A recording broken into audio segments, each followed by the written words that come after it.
Hello and welcome to this episode of the Reset Podcast. I'm your host, Lauren Mignot. This is all part of my delightful 29 Days of Magic series where I interview a Black woman a day, 29 straight days during Black History Month. And today's episode, I am so delighted to have Andrene Bonner, who is an award-winning author, educator, and speaker. She has the most incredible story. I can't wait for you to take a listen. Hi, Andrene. Hi, Laura. It's so lovely to have you on the podcast finally. It's taken a while. Yes, it has. But the old folks say nothing before the time. This is true. So, you know all about the podcast, and I'm sure you have the most amazing answer for this. So, Andrene, what was your first job? Ah, my first job was picking up threads, sweeping threads at a tailor shop. I was about 11 years old. So, 11 years old and working, isn't that slightly illegal somewhere? No, it's not. It wasn't illegal. It was just a little girl wanting to get her own little pocket money to buy what she wants to buy. And so she would go and help the tailor to pick up threads and sweep threads out of the shop. That's cool, I think. Okay, and exactly where was this? Oh, there, Andrene. What country? That was in Kingston, Jamaica. That's what I was getting to. So all full disclosure, Andrene is one of my amazing cousins. Uh, I have a very big Jamaican family, as I've mentioned many times in the podcast, and it's the first time I've ever had anyone related to me on the podcast. That's how you know that Andrene's a big deal, because these are things. Um, and having you on is such a delightful honor because you have done so much amazing stuff. So Andrene, what has been the journey from picking up thread in Kingston to where you are today? It's been quite an incredible journey. I followed the normal prescribed course of education, went to Central Branch Primary School in Kingston. I consider Central Branch Primary School quite the little Ivy League school, surrounded by, in an urban setting.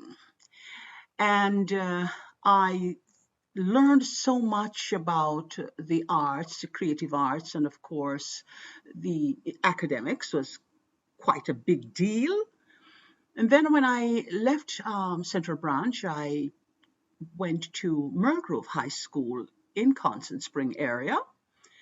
And I followed the normal prescribed high school education and I graduated and I moved on to study theater arts at the Jamaica School of Speech and Drama, which is now co-opted under the University of the West Indies, Edna Manley College of the Visual and the Performing Arts. I spent 3 solid years there, and I worked in uh, commercial theater. I also did, local community theater as well, and to rave reviews. Uh, Very, very, very wonderful time in my life.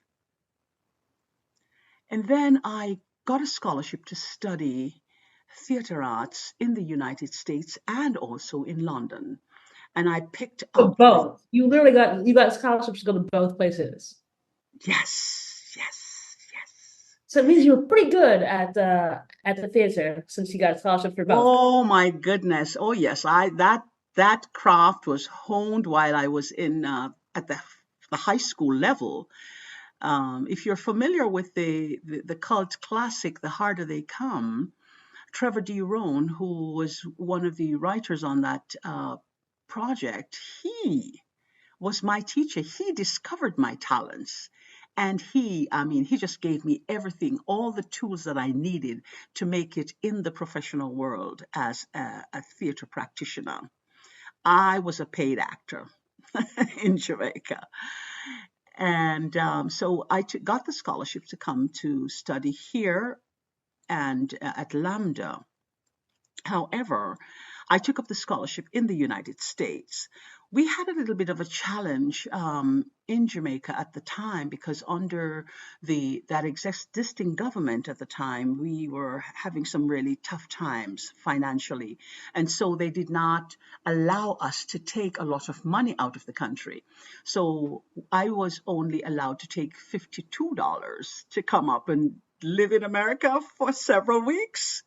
Oh my Um, goodness. but yes, but luckily for me, I got a sponsor who helped me with some of the money to fly me here for first of all for the audition. To fly, I had to come up here to the Juilliard to do the audition, and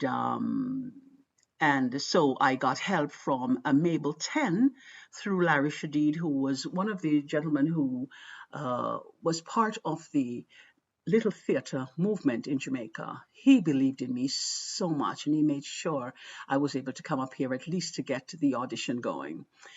And but I still had to find a way to stay here and work at my craft and pay for the scholarship. So it was challenging at best. And so, with my $52, I tried to make the best best of everything. And of course, the people would say the rest is history.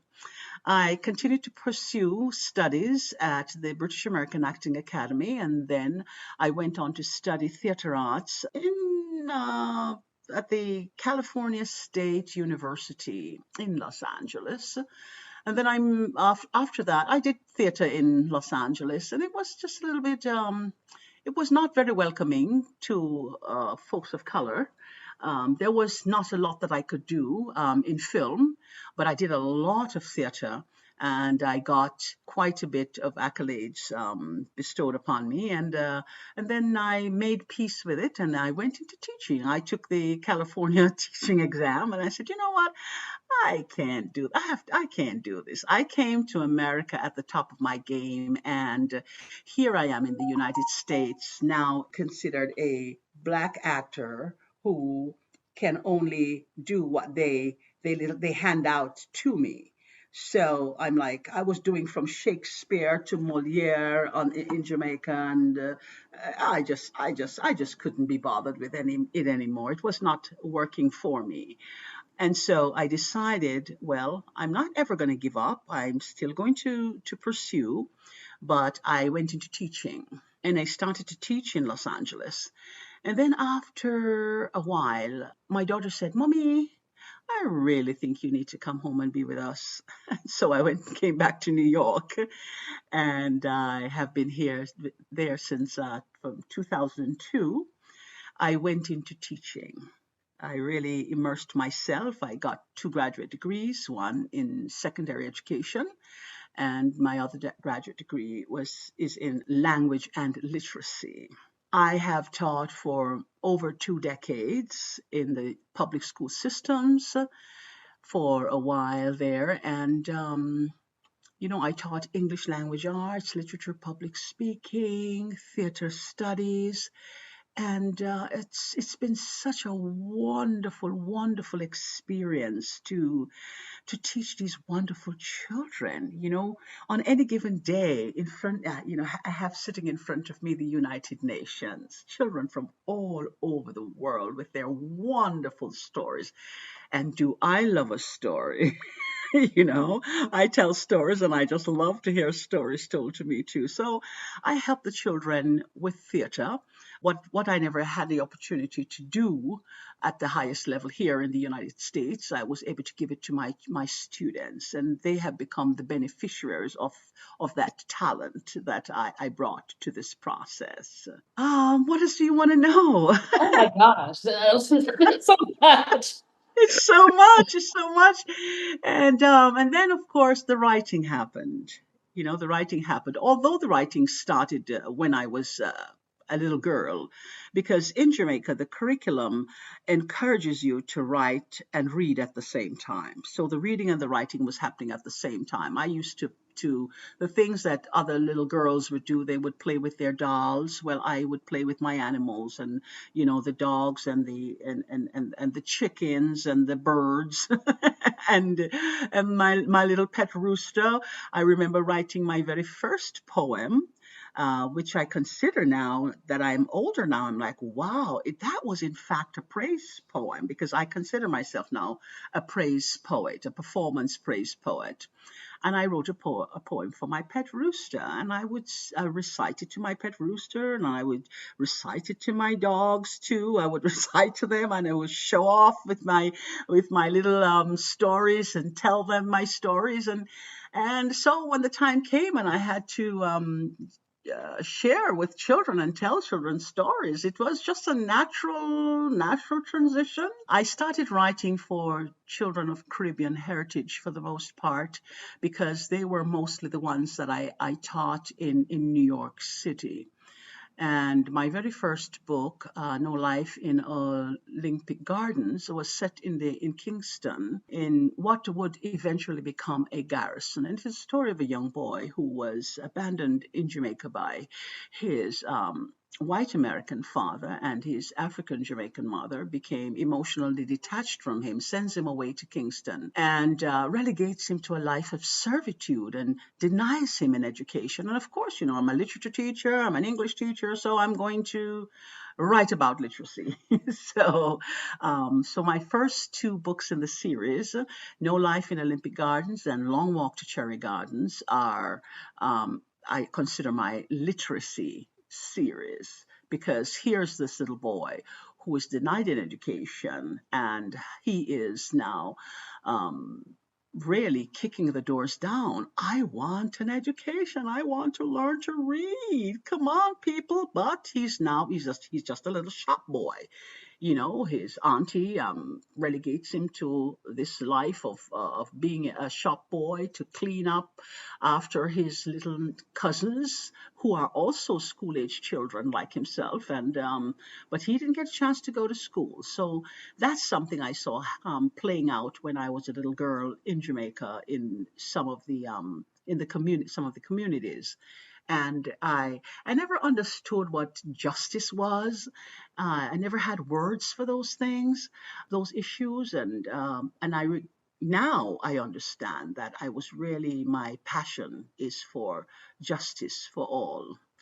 And I wrote that piece for them, and the rest is history. It's a wonderful, wonderful, wonderful series. I'm still writing. I'm on to the third in the series at the moment, and I included now for the school system a teaching guide. So a teacher doesn't have to know anything at all about Jamaica, or even about teaching, because I have created a teaching guide that is very comprehensive, and the level of scholarship that I bring to that, teachers can really, really sink their teeth into it, and you know themselves be enriched by it, and of course the children become the beneficiaries of a wonderful work of literary merit. Awesome. Then yes. So wait, how many books have you written, Andrene? Oh my goodness, I think I have written so far maybe about 14. So 14 books, you've won awards, you've been a teacher, and I love how you glossed over the fact that you were a working theater actress for like 20 odd years. Yes. That's like you're just like, and that. So I mean, it's truly incredible. I mean, like I said, you're such an amazing Renaissance woman. So like you've done all this really amazing work. What would you say is the thing that you are the most proud of? Oh my goodness. One of the things I'm most proud of is being a mother and a grandmother now. I think that's kind of exciting me quite a bit, just to see my offspring, and to help them blossom in the world. But as far as my academic and creative life, I'm very proud of my or company that I started recently, Literacy Gateway Institute. It's an educational solutions business that's focused on success, innovation, and access for all learners. And I take care of parents, I take care of students, and I take care of teachers. One of my most exciting project is my co-teaching parent model.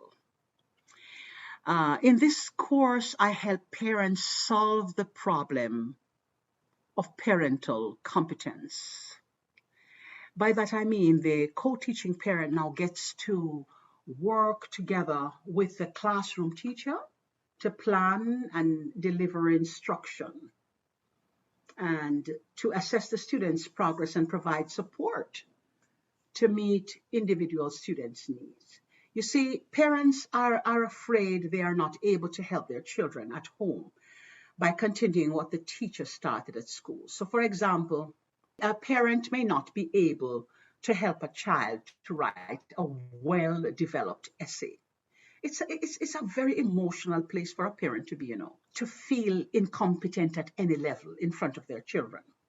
So I teach the parents now how to write a well developed essay. I give them the teaching tools to relieve this cause of anxiety. I really love teaching parents how to teach their children at home. Soon parents learn in my course that they do not have to have a PhD in education to help their children to navigate homework assignments or develop discipline or empathy and plain curiosity, or of course help their child to write a well-developed essay. So that's what I am really, really proud of. And parents are really giving me really thumbs up on that, because now they are able to support the classroom teacher as I may teach them some strategies that they're not able to grasp. Parents are not able to grasp to do code for the child in a one-on-one setting much easier than the classroom teacher who has 30 students to teach and assess. So I think that parents can get an opportunity to get way ahead sometimes of the teachers. Yes, and I might get bawled out for saying something like that. Because here I spent so many years doing my master's in this and that. You're going to tell me that a parent who has a high school education can come in and co-teach with me? Yes, they can, because I will teach them how to do that. So, and then I use, in that kind of setting too, I use playwriting and role playing to teach parents how to navigate the educational system. So I'm making actors out of my parents too. I'm helping them. So I'm using all of my talents to help parents. Well, So I that's help. really incredible because I think this is such a really interesting thing to talk about right now because we all know that during the pandemic, for example, parents were home having to suddenly become teachers, and it didn't go so well for a lot of folks. Oh, Uh, yes. Yes, we know the many stories about COVID-19 pandemic and how it disrupted 2 solid years of socialization. That was a big piece, and schooling for the children. And so the residual effects have been tremendous. But I help to solve that problem, especially for homeschoolers than for the students in a traditional environment. I created what I call the theater arts course for homeschoolers. They can role play at home and with other homeschoolers across the internet, or they may get together and at a mutually agreed upon spot, with their homeschooler tribe. And so they can get to socialize in that kind of a setting with like minds and people who are on the same academic track as they are.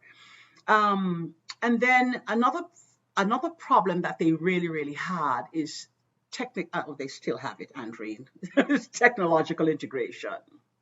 Another big problem. You see, many parents do not have a grasp of technology and are ill prepared to help their children at home. Some are not able to afford the hardware or the software necessary. So, and the students too. The students too, they find schoolwork difficulty without the help of technology. And I help them in that regard. So the Literacy Gateway co-teaching system that I continue to develop, let me say that I continue to develop, helps parents and teachers support each other It's a win-win for students in the traditional school setting and the homeschooling base too, you know. I teach parents strategies based on the curriculum. So it really helps to alleviate some of that anxiety and, helps them to embrace what I consider this success model. That's awesome. And I think it's so important at this particular moment because, we're hearing about all the effects post-COVID in terms of kids with Hmm. socialization challenges and Yes. what's happened as a result of that. Why do you think theater arts is so helpful for students to help them come out of their shells and and be more part of a school community? Oh my goodness. I'm happy you asked me that question. I'm happy you asked that question. One of the reasons I'm so glad that I learned the discipline to teach and integrate the creative arts into curriculum. As Daniel Pink says, and I quote Daniel Pink all the time, the future belongs to a very different kind of person with a very different kind of mind. Creators and empathizers, pattern recognizers, and meaning makers. These people are our artists, inventors, designers, storytellers, caregivers, consolers, big picture thinkers. They, he argues, will now reap society's richest rewards and share in its greatest joys. So what I'm hearing, and unquote.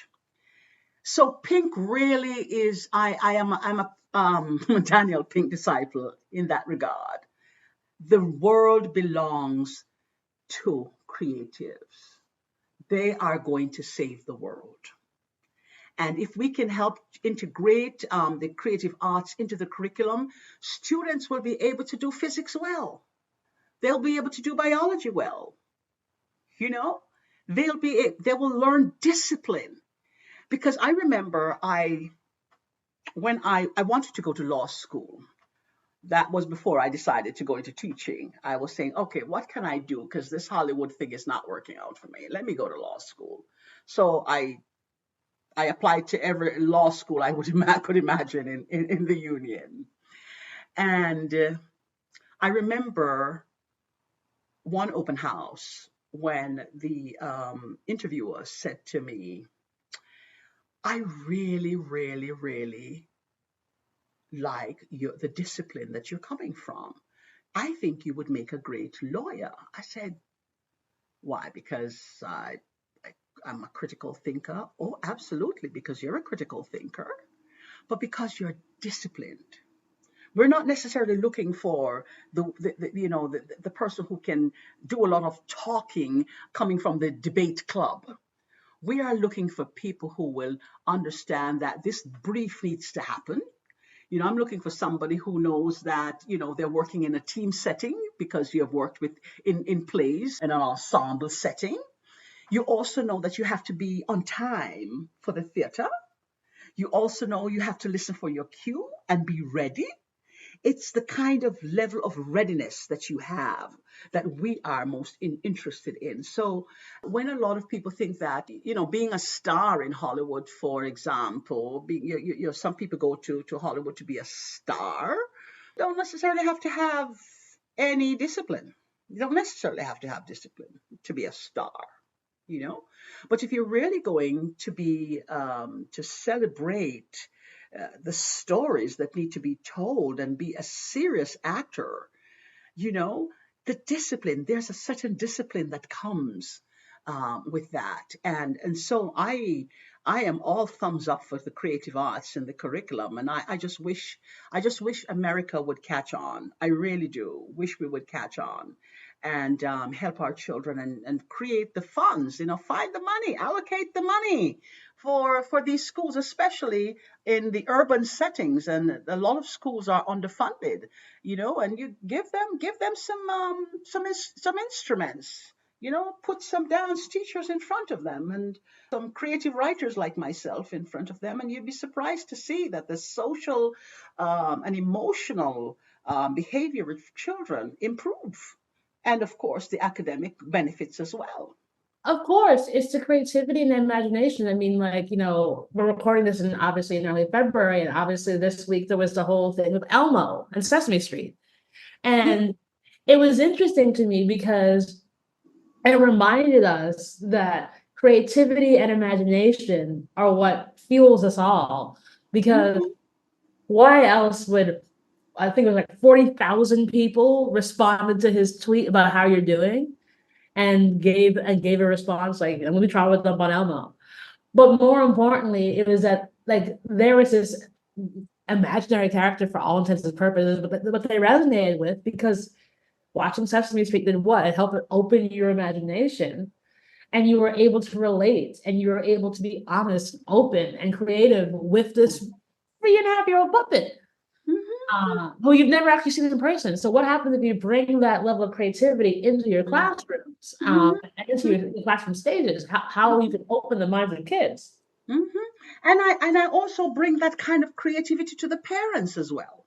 You know, I use playwriting and role playing to teach parents also how to navigate the educational system and connect with their own misconceptions about education and work through the challenges. I have them work through the challenges that face their children in school and at home. So I have courses like those that I have developed for our parents as well. So, and of course, they can help to inspire their children in that regard. And for those parents who are able to afford it, they might be able to say, okay, so it's not happening in the school. Well, maybe I can take my child to Broadway because I am also learning it from Miss Bonner. Okay. I have created courses in memoir writing.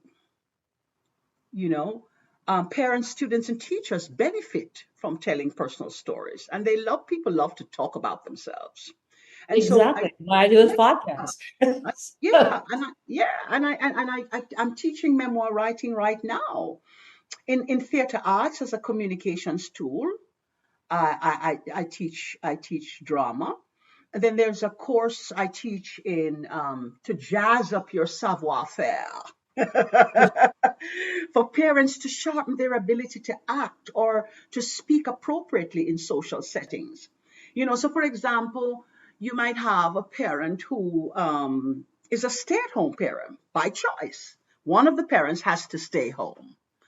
It doesn't necessarily mean that the parent doesn't have an education. The parent might very well be quite an educated person and quite a professional, but it is important that one parent stays home. So I say to that parent, okay, fine, let's sharpen your communication skills and your social skills so that now while your other partner is out there, dealing with current affairs and improving on his or her sort of career path, you're probably home. You're doing the homework. However, you are not developing. So I developed a course so that parent will be able to sit at the banquet table and hold great conversations around the issues. They're able to at the cocktail party and hold great conversations as well, and develop their social interaction skills. And that's a big piece, and I find that parents are actually loving my jazz up your savoir faire. So I'm getting good responses for that. So Awesome. So yes, yes. you do all this amazing stuff on Andrene. Talk Pardon? about the time when you like had a challenge, you're like, there's no way I'm gonna figure this out, and then you did. Yes. Yes. I'm a problem solver. I always look for a problem and find a way to solve it. I became very emotionally detached to the parents, more especially, because my parents would come to parent night. They used to say, my colleagues used to make fun of me that, it's always a rock concert every parent night with Miss Bonner. Look at Miss Bonner's door. I mean, parents are lined up at my door because the parent of the A student wants to talk to me. The parent of the disaffected student wants to talk to me. Everybody wants to have a talk with me. And when they come inside my room, sometimes it's like a seance, okay? We end up holding hands and people are crying, you know. This I can't manage, Miss Bonner. So one of the things I've done, I've created books for all of these problems that I have been experienced, parents and teachers and students are experiencing. So I call them my wellness tools. And they have workbooks so that parents can take a deeper dive, stories to heal your life so you can help your child succeed. That's a part of the wellness. And I have the another part of the wellness, and of course that comes with the workbook as well. And I have the books for the children. I got it. It's called I got it. Affirmations for youth to relieve stress and enjoy or create an awesome school year. They struggle. Our children struggle. They're stressed out. And so I identify something like 42 scenarios, negative scenarios. And it's a lot of it is aligned to the curriculum as well. And I write these scenarios that the children can play out the scenario. Okay, they can sit with their guidance counselor, they can sit with their parents, because mental health is a big deal and it's so overlooked in our school system. And I think people are catching on now, but it still needs a lot of work. And so, in the book, I have these negative scenarios that children may encounter during the school year, and I have bookended them with affirmations to help them change their talk, their self talk, and help themselves to develop, into better students, empathetic students, sensitive students and caring students and responsible decision making students. So that my wellness series is one of my pride and joys that I have developed, and both parent and students benefit from it, and I would dare say too the teachers benefit from that, because if the parents are vested into taking care of the children, it makes the load a little easier for the teacher who has 30 children to have to deal with all the little personalities and all of the individual needs that they have.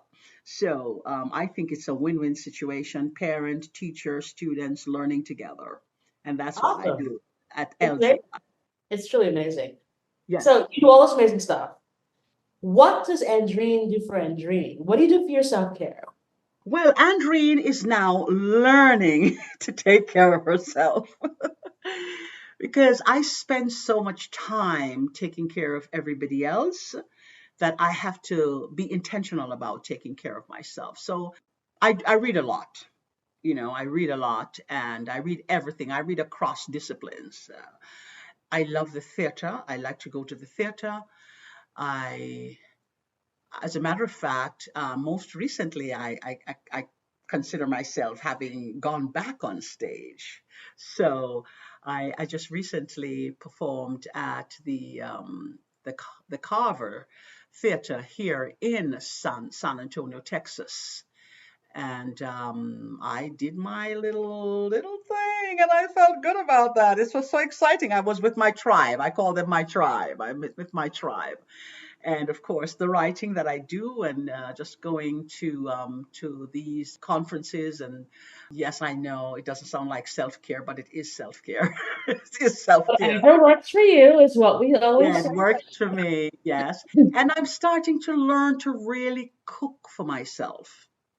I'm getting it's I am a creative, and I really believe that cooking is a real creative art, you know and so I'm learning to prepare meals for myself so that I can be healthy because my nest is now empty. So the nest is empty, so I have to start cooking for myself. And of course, just trying to take care of my health, my spiritual health. I'm learning to meditate. It's a quite a chore because it's when you don't live a certain way, you you're always on the go, on the go, on the go. So I'm learning to be still and center myself and just really teaching myself new things. I'm learning Hebrew right now because I want to sing the chant, the liturgies, and so on, because I like that kind of thing. And I'm also learning to play the guitar. I haven't played it in a little while, but I'm learning to play the guitar, and I just bought myself a piano recently because I want to go back and play those old time hymns that I grew up on. So that's what Andrene does for herself. Which is like everything, because of course you are. Why am I not surprised? Which is amazing. I was like, oh, I'll just pick up the guitar, and also, I think I'll do piano because I can, because that's you. It's like unbelievable. Oh my gosh. All right. Last question for you. Do you Yeah, have a give and or ask of the audience?